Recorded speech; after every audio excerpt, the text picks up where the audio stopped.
You are being useless in this house. You are slow, lazy. You can't do anything properly. I can't imagine that I gave birth to you. Mom, I'm still your child. Child, my foot. You must work and bring the money for me and your uncle. Mom. Stop crying. Go and work now. Please, Mom. Chief, I know you came here for your money. But unfortunately, we don't have it. I will give you my daughter's hand in marriage in exchange of our debts. You want to trade your daughter? She is useless to me. There is no need keeping her. No, please, no!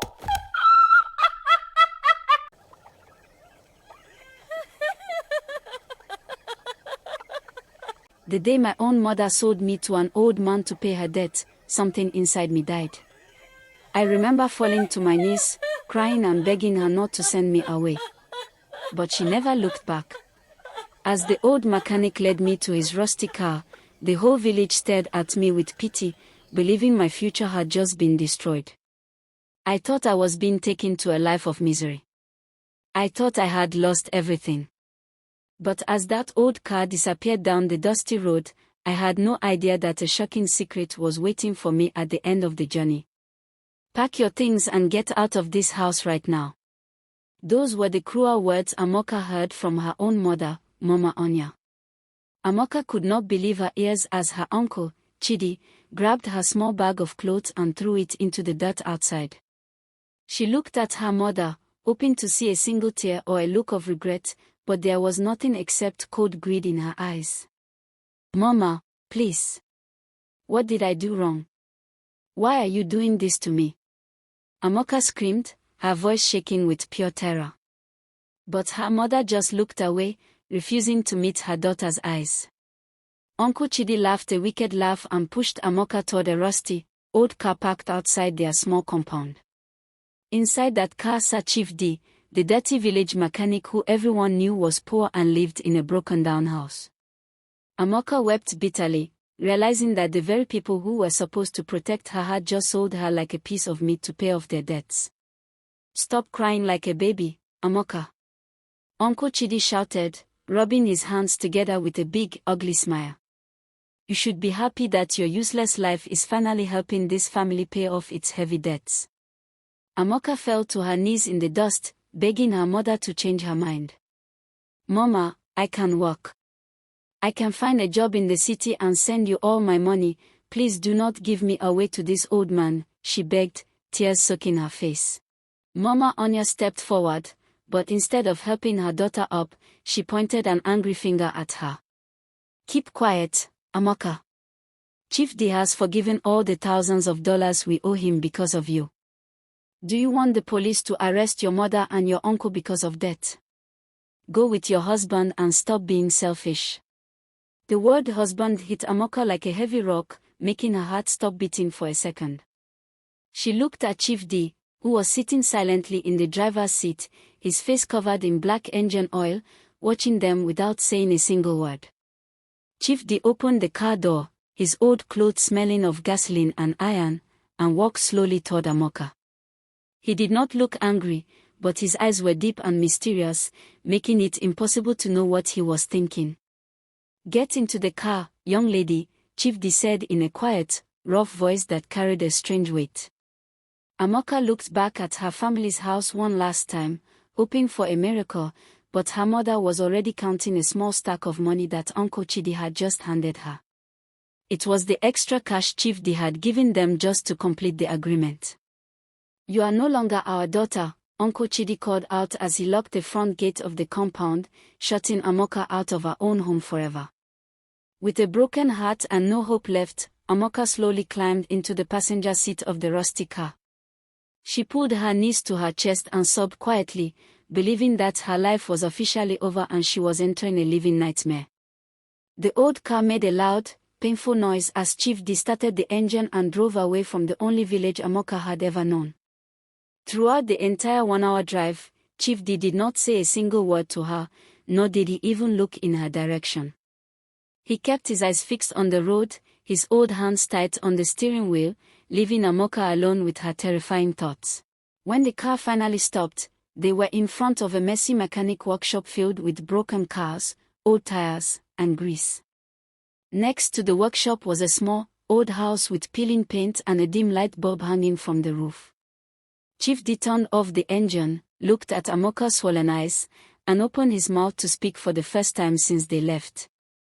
"This is your new home now," he said quietly, pointing to the dark house, leaving Amaka wondering what kind of terrible destiny awaited her inside.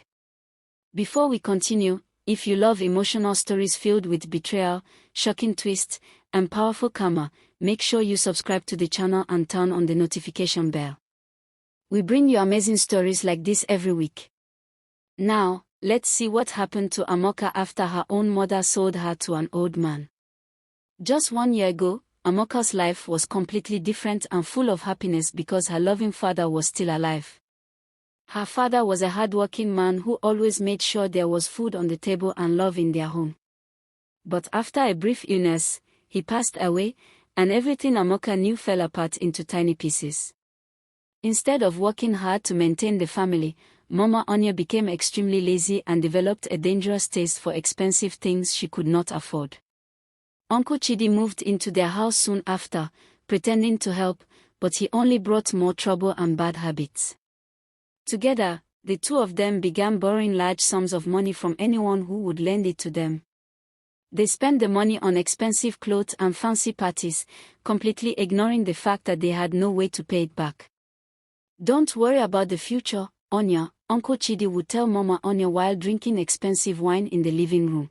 "We can always borrow more money from that foolish mechanic, Chief D, who lives down the road." Amaka would sit in the corner, her heart filled with fear, watching them sign paper after paper for Chief D. Chief D would come to their house after a long day of fixing cars, his hands covered in black grease, looking poor and tired. He would quietly hand over the money they asked for, and he always made them sign a contract in his small black notebook. Amaka tried to warn her mother many times, saying, "Mama, please stop taking money from this man, we don't know what he will do to us when we cannot pay." But Mama Anya would slap Amaka across the face and tell her to shut her mouth because children knew nothing about money. The day of reckoning arrived much faster than Mama Anya and Uncle Chidi expected. Chief D walked into their compound with his black notebook, his face completely serious and devoid of his usual patient smile. He sat down on an old wooden chair and showed them the total amount of money they owed him over the past 10 months. The number was so huge that Mama Anya instantly turned pale and fell to the floor, realizing they could never pay it back in a lifetime. "I don't have the money, Chief D. Please give us more time, I beg you." Mama Anya cried out, clutching his dusty boots. Chief D closed his notebook with a loud snap and looked directly at Amaka, who was standing near the kitchen door. "I do not want more time," Chief D said coldly, "I want a solution, and I see the solution standing right over there." Uncle Chidi's eyes lit up with a wicked spark as he immediately understood what Chief D was suggesting. He pulled Mama Anya up from the floor and whispered into her ear, "If we give him Amaka, our debts disappear, and we can start borrowing money again." Amaka felt a cold sweat wash over her body as she saw her mother slowly nod her head in agreement to this evil plan. "Take her, Chief D," Mama Anya said, her voice completely cold and empty of any motherly love. "She is yours now, just wipe our debts clean and never ask us for a single dollar again." Amaka ran to her room and locked the door, crying and screaming, but she knew it was too late.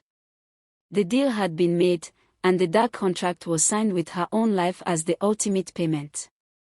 Amaka woke up early the next morning, her body shaking with fear as she remembered where she was.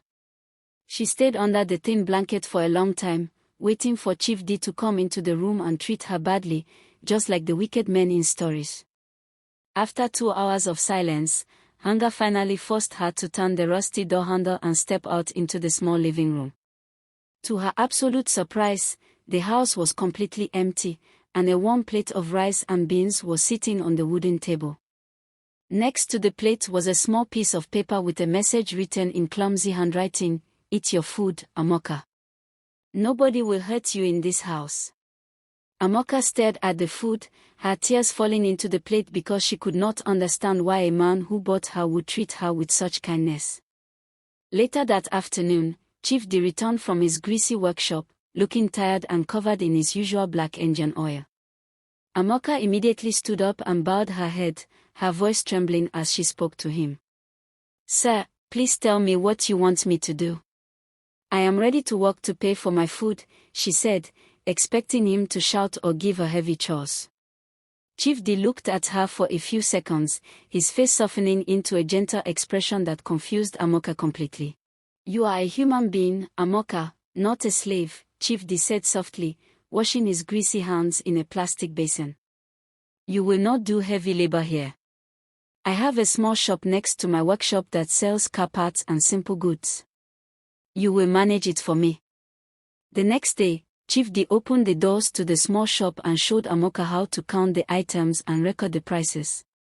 Amaka worked with all her heart, cleaning every corner of the shop until the old shelves looked brand new.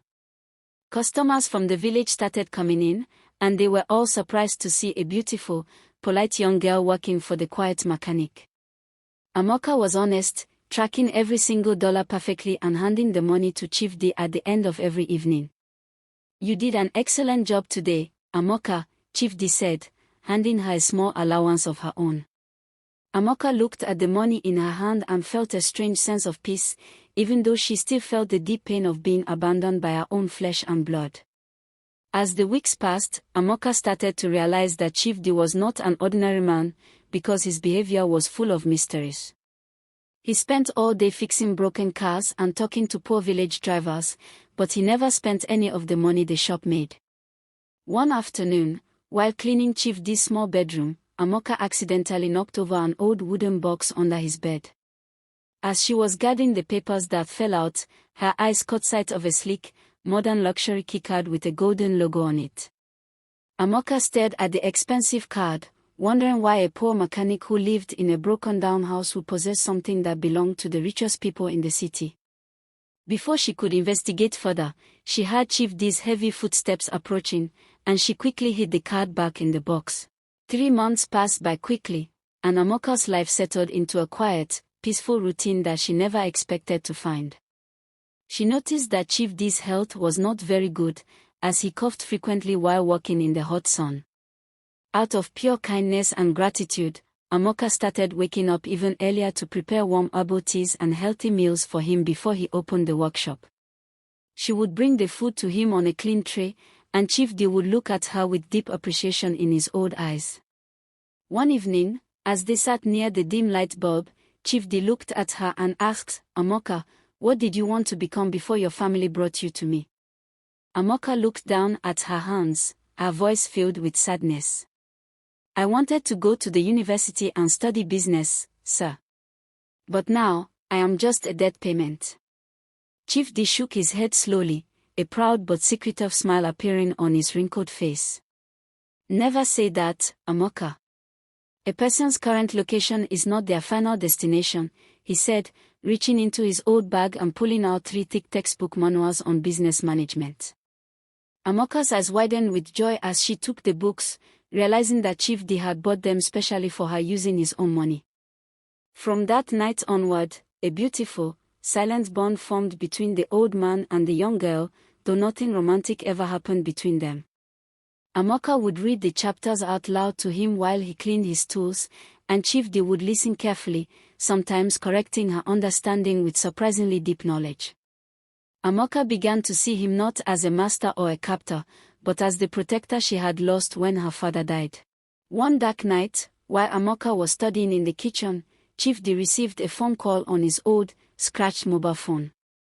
Amaka happened to pass by his room to drop off a glass of water, and she stopped in her tracks when she heard his voice.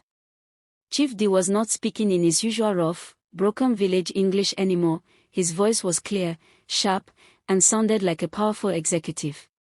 "Yes, the transport company is doing well in the capital. Make sure the new shipping containers are cleared by tomorrow morning," Chief D said into the phone. Amaka held her breath, her heart pounding against her ribs as she realized Chief D was hiding a massive secret from the entire village. She quickly stepped back into the shadows as she heard him say his final words into the phone, "My son, it is time for you to return from abroad. Everything is ready." Amaka lay awake in her bed that night, her mind spinning with 1,000 questions that she could not answer. Who was Chief D really, and why was he pretending to be a poor village mechanic covered in grease every day? Why did he buy her from her greedy family if he did not want to treat her like a servant or a wife? Every answer she tried to find only created a bigger mystery, making her realize that something huge was about to happen in that small house. She felt a strange mixture of fear and curiosity, knowing that her life was tied to a man who held the keys to a world she could not even imagine. The silence of the village night felt heavy with secrets, and Amaka closed her eyes, praying that whatever truth was coming would not destroy the small piece of peace she had finally found. The mystery finally began to unravel on a Tuesday afternoon when a loud, expensive engine sound echoed through the quiet village road. A beautiful black luxury SUV, the kind that Amaka had only seen in magazines, pulled up right in front of the greasy mechanic workshop. The car door opened, and a tall, handsome young man stepped out, wearing an expensive designer suit and dark sunglasses. He looked around the dirty workshop with a look of deep disgust, stepping carefully to avoid the black oil puddles on the ground. Amaka stood behind the counter of her small shop, her heart jumping into her throat as the handsome stranger walked directly toward the house. This was Daniel, Chief D's son, who had just returned from studying business in the United Kingdom. Daniel pushed the front door open and stopped dead in his tracks when he saw Amaka standing there, wearing a simple village dress. He took off his sunglasses, his eyes hardening into a cold, angry glare as he looked at her from head to toe. "Who are you, and what are you doing in my father's house?" Daniel demanded, his voice filled with sharp arrogance and anger. Amaka stepped back, her voice caught in her throat because she was intimidated by his powerful presence. Before she could answer, Chief D walked in from the workshop, wiping his hands on a dirty cloth. "Daniel, you are welcome home," Chief D said calmly, but Daniel did not even hug his father, he just pointed an angry finger at Amaka. "Father, don't tell me you brought a young village girl into this house to be your mistress. Have you lost your mind? Watch your tongue, Daniel." Chief D shouted, his voice suddenly becoming loud and authoritative, surprising both of them. "Amaka lives here now, and you will treat her with respect while you are under my roof." Daniel laughed a bitter, sarcastic laugh, looking at Amaka with pure contempt and hatred in his eyes. "Respect? She is just a gold digger taking advantage of an old man who chooses to live in dirt." Daniel snapped, stepping closer to Amaka until she could smell his expensive cologne. Amaka felt a hot wave of anger and pain wash over her, and she refused to let him insult her dignity. "I am not a gold digger," Amaka shouted back, tears of anger rising in her eyes. "I am here because my family owes your father a debt they could not pay. I did not choose to come here, so do not look at me like I am garbage." Daniel smiled coldly, not believing a single word that came out of her mouth, thinking she was just acting to gain sympathy. A debt. That is the oldest trick in the book to look innocent while squeezing money out of an old man, Daniel whispered viciously. He turned to his father, his face tight with anger. "I am staying here for a few weeks to look over the local business, but I will not share a house with a scammer. By morning, father, I will find a way to expose her lies and throw her out of this compound." Amaka ran to her small room and slammed the door, her heart breaking all over again as she realized her peaceful life was gone, replaced by a wealthy, arrogant enemy who wanted to destroy her. If you're still watching, it means this story has touched your heart. Tell me in the comments, what would you do if your own family betrayed you the way Amaka's family did? And if you haven't subscribed yet, please subscribe and join our growing family for more emotional stories with unforgettable endings. Chief D refused to listen to his son's demands and insisted that Amaka must stay in the house, forcing Daniel to live under the same roof with her. The next few days were filled with a heavy, suffocating silence that made the small house feel smaller than ever before. Every time Amaka walked into the kitchen to prepare meals, Daniel would enter and watch her closely, trying to catch her doing something wrong. He would check the inventory books of the shop, hoping to find missing money, but Amaka's records were always perfect down to the last cent. Even though Daniel remained mean and distant, Amaka refused to stop doing her duties, and she still cooked and cleaned for everyone without complaining. One afternoon, Daniel was moving some heavy car parts in the shop to prove he could do manual labor, but his clumsiness caused the heavy metal shelf to collapse.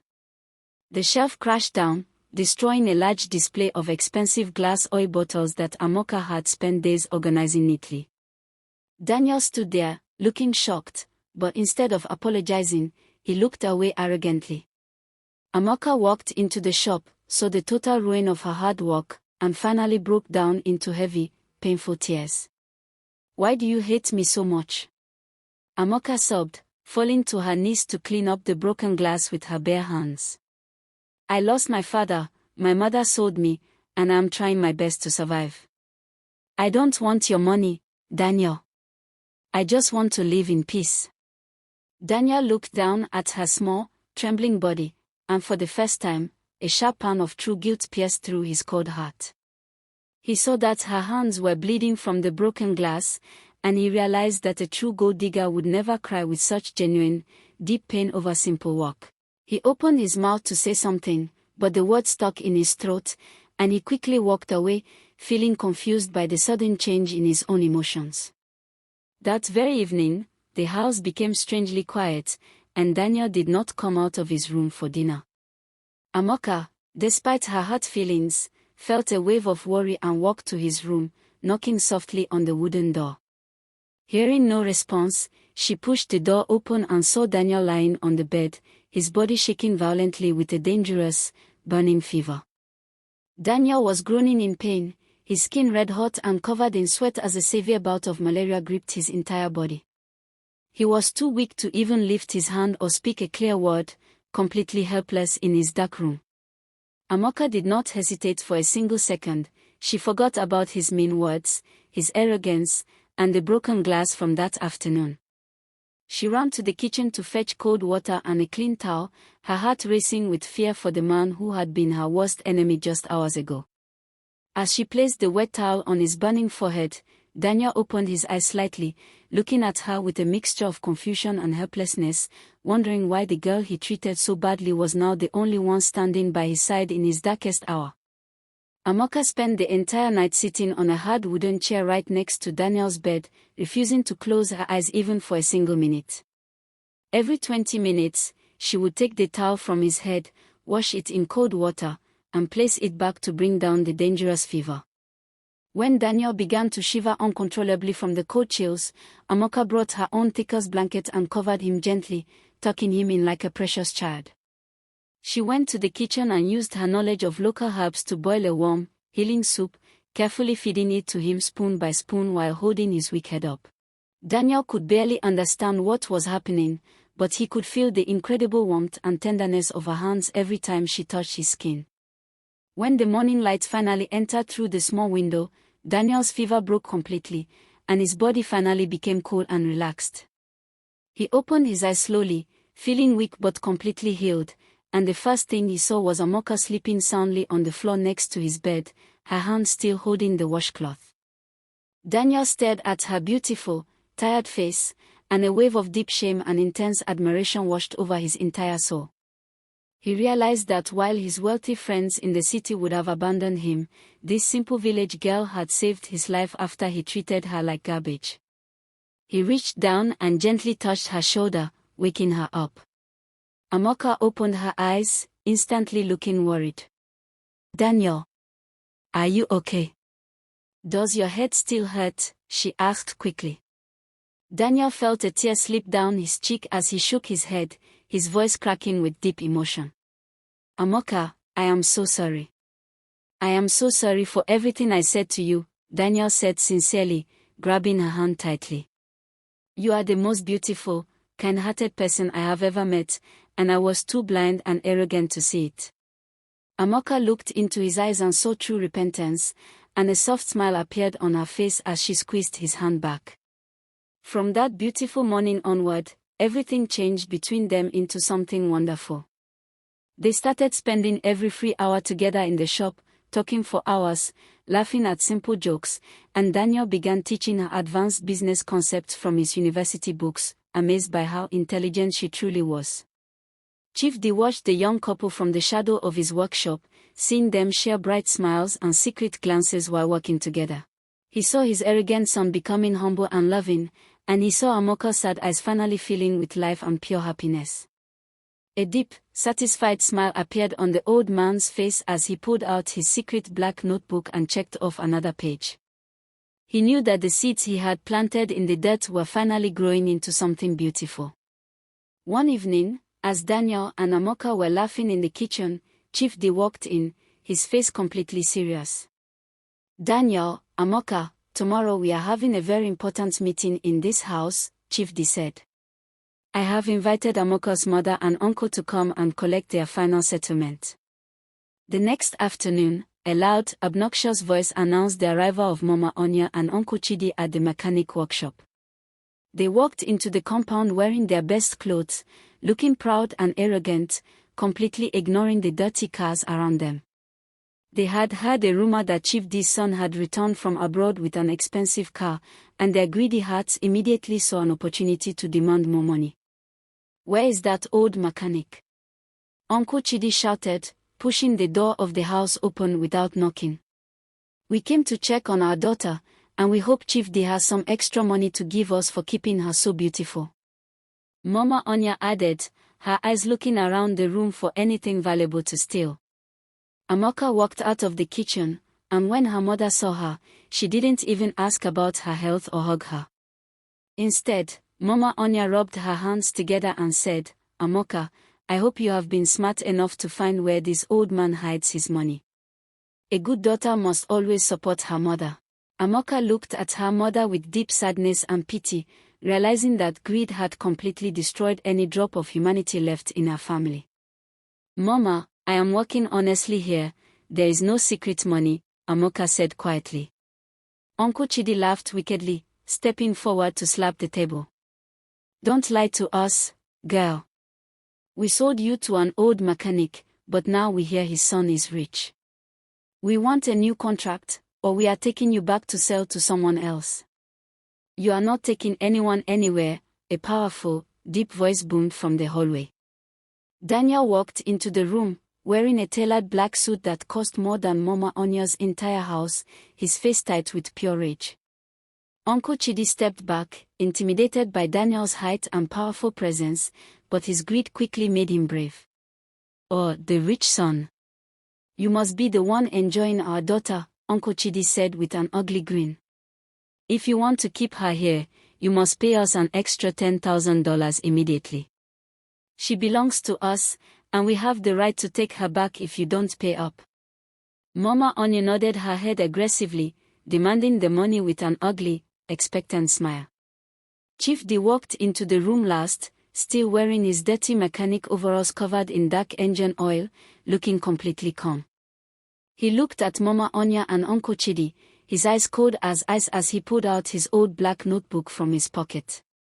"So, you want more money for selling your own blood?" Chief D asked quietly, his voice dangerously calm. Mama Onya snapped her fingers at him. "Yes, old man. Pay us now or we cause trouble." Chief D did not get angry. Instead, he closed his notebook and smiled a strange, chilling smile. "I do not keep large amounts of cash in this dirty village house," Chief D said. "If you want your ultimate payment, meet me at number 45 Independence Avenue in the capital city tomorrow morning at exactly 9 o'clock. Don't be late." At exactly 9 o'clock the next morning, Mama Onya and Uncle Chidi arrived at the grand address in the capital city, expecting to find a small, hidden shop. Instead, they found themselves standing in front of a massive, 70-story glass skyscraper with a golden sign that read, "Daniel and Sons Logistics and Transport Empire."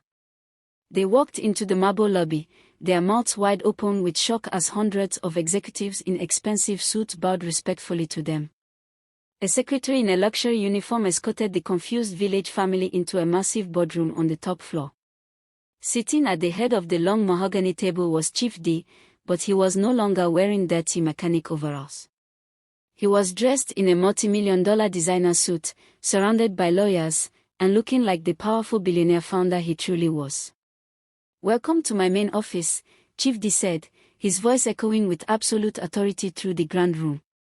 Mama Onya and Uncle Chidi fell to their knees, their bodies shaking with pure terror as they realized the poor mechanic they mocked was actually one of the richest men in the country. Daniel walked into the room, holding Amaka's hand gently, and Amaka was dressed in a beautiful, royal silk gown, looking like a true queen. Chief D, please, we did not know you were a billionaire. Uncle Chidi stammered, his voice filled with panic. Chief D slammed his hand on the table, making them jump. Silence. I spent years living in that village to hide my wealth from gold diggers, waiting to find a woman with a pure heart of gold for my son and heir, Daniel. Chief D stood up, looking at Amaka with deep fatherly love before turning his furious eyes back to the wicked family. You thought you were destroying Amaka's life by selling her for debt, but your wicked actions brought her into her true destiny, Chief D announced loudly. She passed every single test of character, showing kindness, honesty, and love when she thought I was just a poor old man. And when my son fell ill, she saved his life without asking for anything in return. Chief D then turned to his corporate lawyers and nodded his head coldly. As for the two of you, human trafficking is a severe crime. The signed death papers you gave me are now in the hands of the authorities. You will lose your house, your land, and you will spend the next 15 years of your miserable lives inside a dark prison cell. Two police officers walked into the boardroom and locked heavy metal handcuffs onto Mama Onya and Uncle Chidi's wrist, dragging them away as they wept and begged Amaka for forgiveness. Amaka did not look back, knowing that karma had finally delivered perfect justice for their years of greed and cruelty. Daniel turned to Amaka, pulling a massive diamond ring from his pocket, and knelt down on one knee, asking her to be his wife in front of everyone. Tears of pure joy flowed down Amaka's face as she said yes, realizing that her heavy pain had finally turned into a beautiful, blessed ending. The story teaches us a powerful life lesson: pure kindness and an honest character will always triumph over greed, and those who sell others for wealth will eventually lose everything they hold dear. Thank you for watching until the end. If this story taught you that kindness will always shine brighter than greed, please give this video a like and share it with someone who needs to hear this message. Don't forget to subscribe and turn on notifications so you never miss our next emotional story. And remember, those who choose greed may gain something for a moment, but those who choose kindness gain a future they never imagined.